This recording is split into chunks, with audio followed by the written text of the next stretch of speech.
কারো মানসিক শান্তি কেড়ে নিয়ে নিজের জীবনে কখনো সুখী হওয়া যায় না।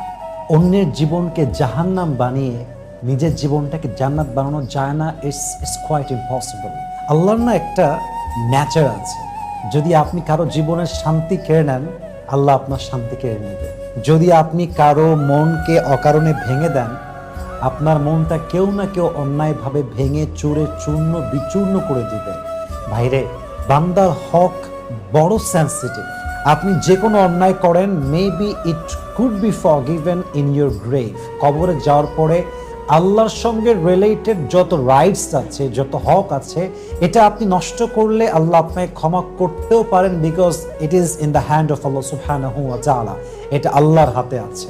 যদি আপনি বান্দার হক নষ্ট করেন, এটা যে আপনার জন্য কবরে কত বড় আফসোসের কারণ হবে, you have no idea about it.